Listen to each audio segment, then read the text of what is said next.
Now the Jesuits, The history of the Jesuits. are the ones who behind the scenes control many things. They were founded on the 15th of August 1534 by Ignatius Loyola and were sanctioned by the Pope on the 27th of September 1540. So they were created, as it were, to stand against the Reformation. They were designed to destroy the Reformation.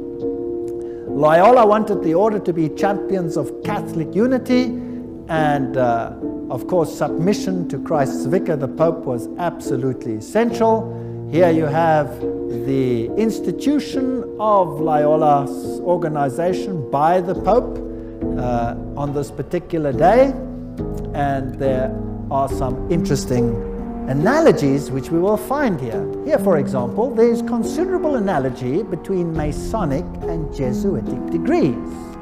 And the Jesuits also tread down the shoe and bear the knee because Ignatius Loyola thus presented himself at Rome and asked for the confirmation of the order. Now, who existed first? Freemasons or the Jesuits? The Jesuits existed first, of course. They were to obey as a corpse, peri, a cadaver. The reconstitutions repeat 500 times that one must see Christ in the person of the general, and even if God gave you a dog, you must obey him as though he were Jesus Christ himself. Loyola's statue in a Jesuit retreat, Loyola in Vision, the Society of Jesus constituted in the Chapel Notre Dame, Notre-Dame, 1534, now the Chapel of the Sacred Heart in Paris.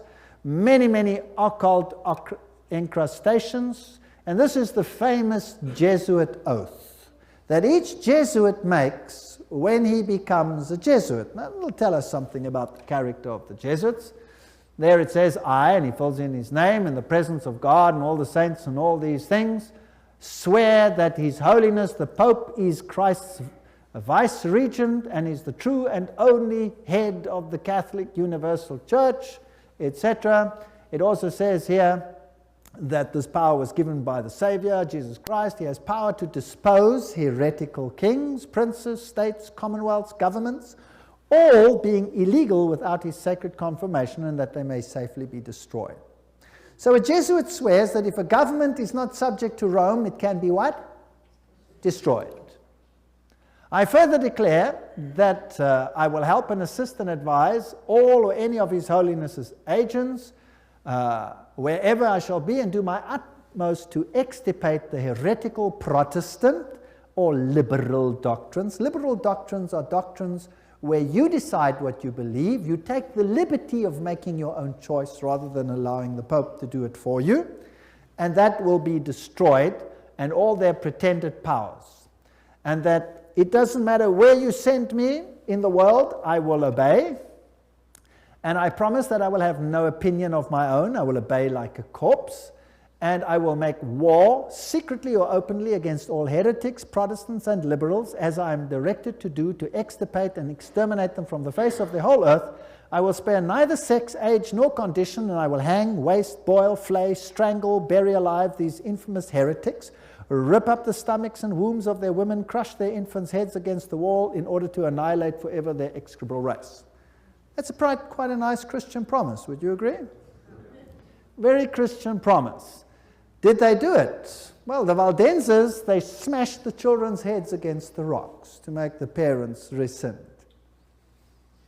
In the Ottoman Empire, that's an interesting story, in Serbia and in all those East Bloc countries where they occupied, they took the children, threw them in the air, and caught them on the ends of their bayonets. They were nice people. Now you will say that was Islam, that wasn't Jesuits. Well, debatable. We'll talk about it another time.